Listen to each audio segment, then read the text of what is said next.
I don't know how to start a video, but I'm Hootless, and this is Stardew Valley Doing It All, episode 9? 8? 10? Probably not 10. Like 9 or 8, I think. But, it's a rainy day, so we tried to catch the legend. Unfortunately, I wasn't able to. I do only have the basic fishing rod, however, and as such, I wasn't able to use any of the baits or tackles.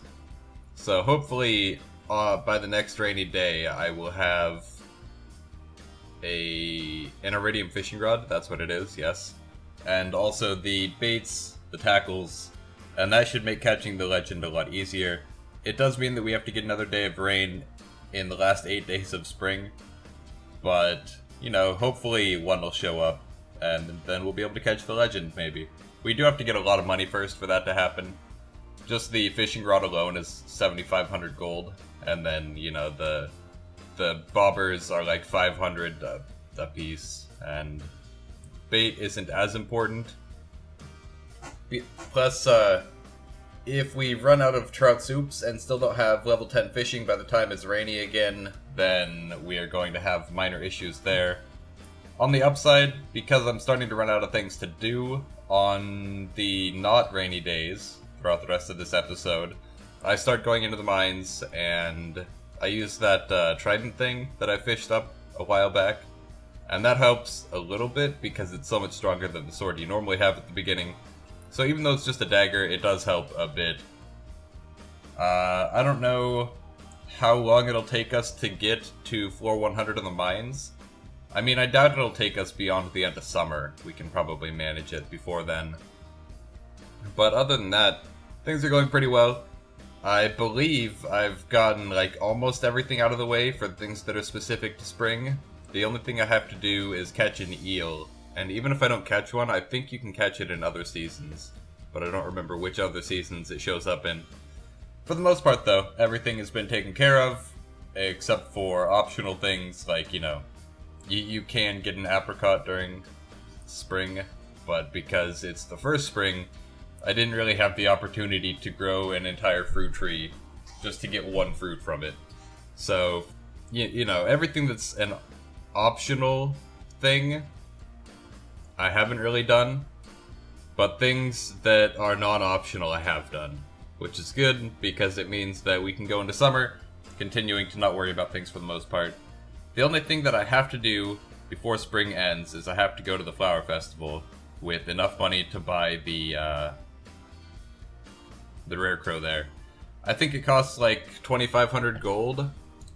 Yes, 2,500 gold on the 24th, which I believe means that it'll be on the first or second day of next episode, something like that.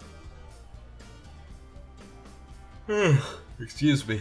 I don't know why I'm so tired. I've been yawning all day, all hour and a half that I've been awake.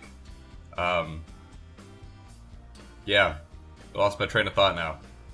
Rare crows, right? Okay, so we do have to get the one from the flower festival. That made a lot of noise on the thing, it looks like. I accidentally brushed up against my table. We have to get the rare crow from the flower festival, and then that's spring pretty much sorted out. We have a few other things we have to be working towards for rare crows, but nothing else specific to summer or to spring. Overall goals, there's nothing too particular we have to get in spring, I don't think. We've basically gotten everything that we have to get in spring. And we've also started preparing a little bit for later goals.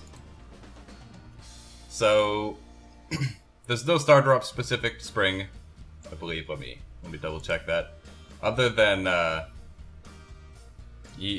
than beginning to raise affection with whoever your spouse of choice is, there's no specific requirements to star drops in spring.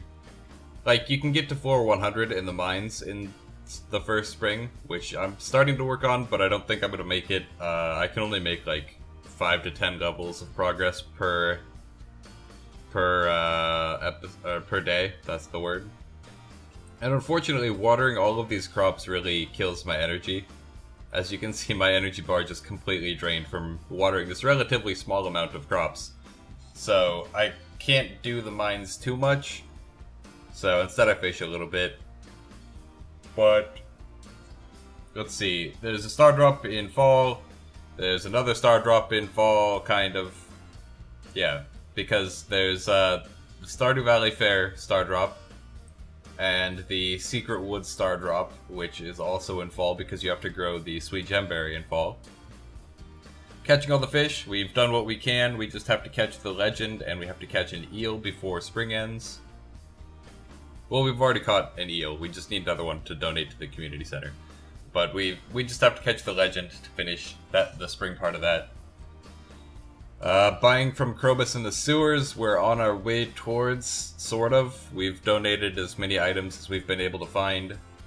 And then it's the spouse one, and also technically the museum one, but again, that's probably not going to happen. So that's the star drops. The villagers getting to 8 hearts should be possible if we start in summer, because we can't really start giving them many gifts before then anyways, just because, you know, it's relatively difficult. But we should be able to do that, starting giving villagers gifts in summer.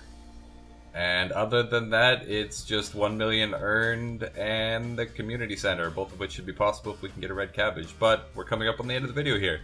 So hopefully you guys are all enjoying the series. If you are, remember to leave a like, leave a comment. If you aren't already subscribed, I highly recommend it. It helps out a lot, and you get these videos straight to your inbox every day at 12 PM Pacific Standard Time. Other than that, I'll see you guys all next time.